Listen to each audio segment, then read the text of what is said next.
It's good to be back after a bit of a break with the Yomim Nodoim and the Yomim Tovim, though clearly it wasn't much of a break. Very intense time in shul, but good to be back nonetheless as far as this YouTube weekly thought for the week goes. In this week's parasha, the famous story of the flood takes place, and it commences with a discussion about the character and the nobility of Noach. And the Torah states, Noach ish tzadik tamim. He was a wholesome, complete, righteous individual, b'dorotav in his generations. Et ha'elokim hitalech Noach. Noach walked and he journeyed through life together and in hand with God. Our rabbis tell us that this expression, that Noach was righteous in his generation, was one of dissenting opinion in the Talmud. There were those who viewed this in a very positive light, that Noach was righteous at a time where piety was not the order of the day. The majority of people, indeed the entire world human population, was depraved, was debased, was immoral. And nonetheless, Noach had the ability to be able to transcend over that environment.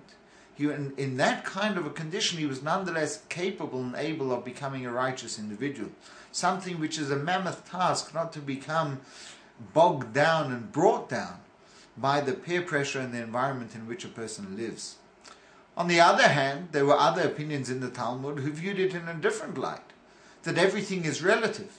And when you're dealing with a world that is indeed so depraved and so immoral, and in that environment stands up one individual with a modicum of morality, with a modicum of ethics and values.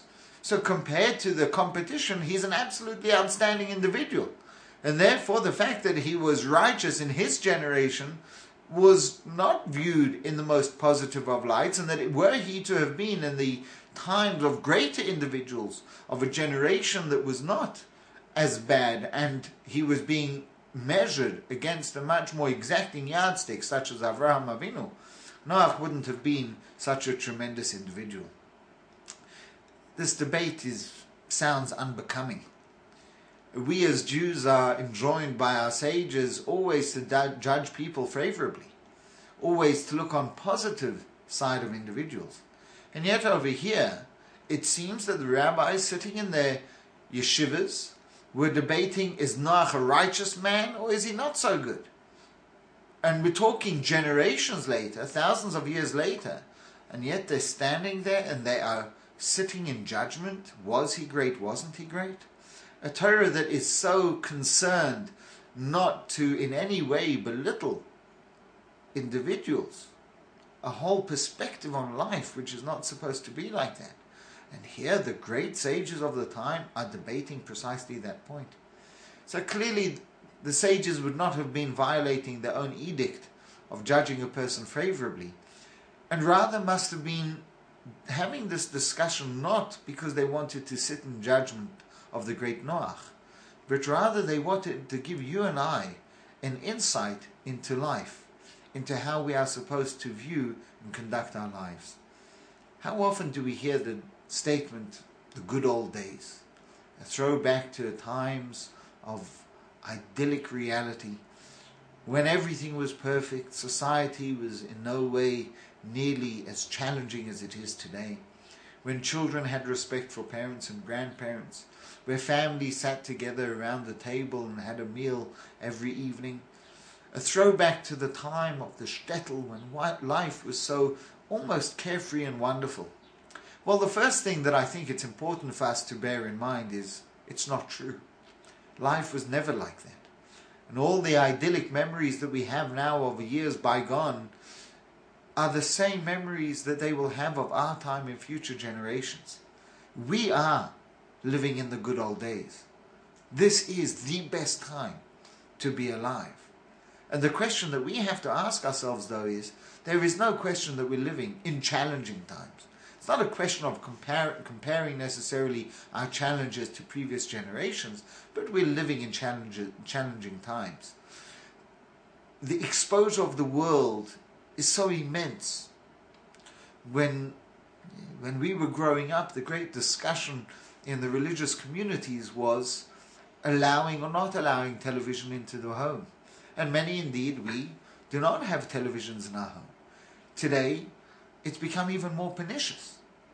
We're confronted by the internet, which is much more difficult not to have as an ongoing tool in every aspect of our lives. And at the same time, whilst it is far more essential and critical than television ever was, at the same time, unfortunately, the self-same tools that we use in everyday life are unfortunately also capable of becoming the underpinnings of the destruction of today's society.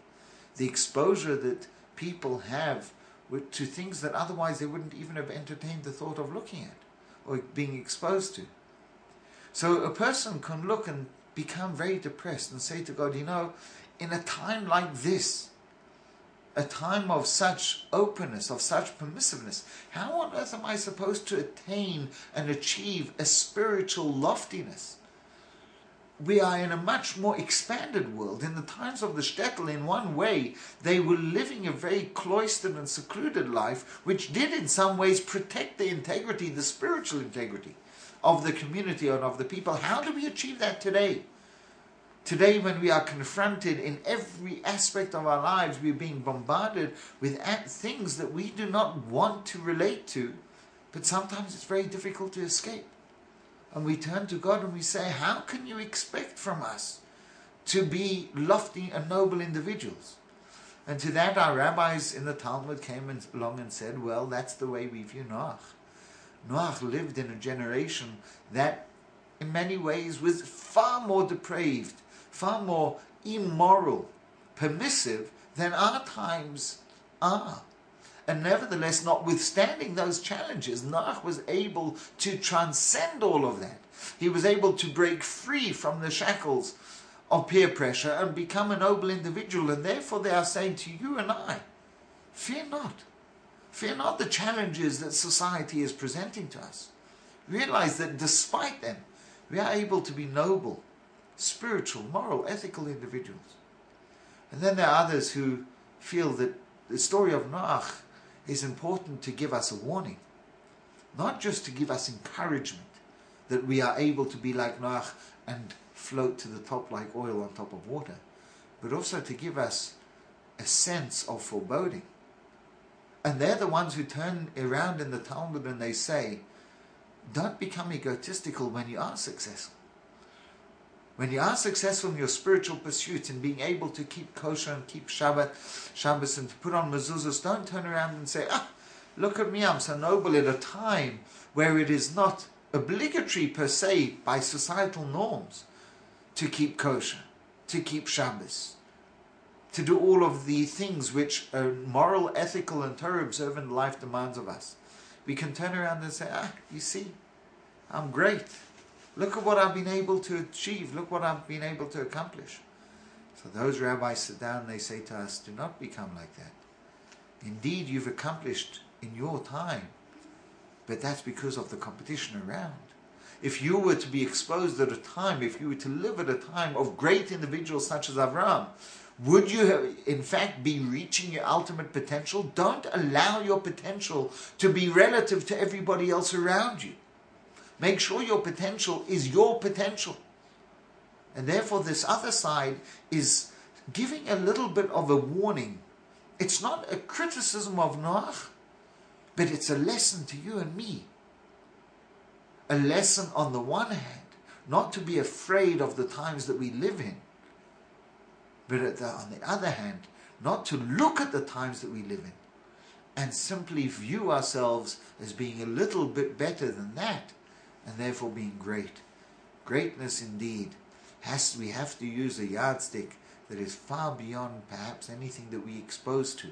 We use the yardstick of the great leaders of our history, of the great Torah giants, of the patriarchs, of the Avraham Avinus, of the Moshe Rabbeinus, and we look at them and we yearn and pine to be like them. And at the same time we fear not the times that we live in, and we realize that despite these times, we can become like Noach, Ish, Tzaddik, Tamim, a pure, righteous and wholesome individuals. I wish you all a good Shabbos and a good and a healthy year.